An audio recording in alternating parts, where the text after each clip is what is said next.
All right, so Samara, we got to ask you. It was kind of tense. I think some people thought it was a bit weird to have the president show up and kind of look at the cost of a renovation at the Fed building.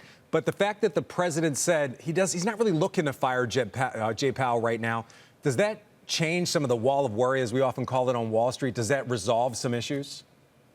Not really. I mean, from the standpoint of, I guess, Powell, he's pretty much said for a while that he doesn't believe that the president has the power to fire him, and that, he's going to be kind of data dependent, and he's kind of there to serve the American people. So, again, it's always markets that kind of overshoot either to the upside or to the downside.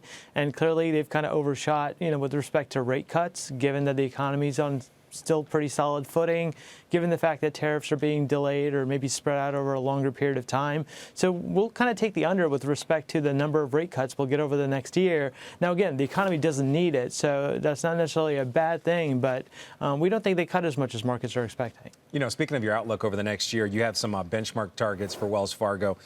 Year-end, the S&P at 6,000, and then year-end 2026 at 6,500. The thing I thought was really interesting, you see the 10-year yield moving up to 4.5% next year, but you see the Fed funds rate at 3.75 to 4. It kind of explained that looks like that's two 25 basis point cuts or 150 basis point cut from where we are right now, but you see the 10-year moving higher. What does that all mean for the markets, and what does that mean just for the economy? Yeah, so we're in the camp that inflation probably remains a little bit perkier than markets anticipate, at least right now. They've kind of given up the ghost on inflation. Even if tariffs are a one-time impact, they are going to be a one-time impact on the order of 15+%. That does have to be digested. You could also see people asking for higher wages in order to pay for those goods and services that are then marked up. So for that reason, we see interest rates a little bit higher, and that should put a little bit of a dampener on multiples.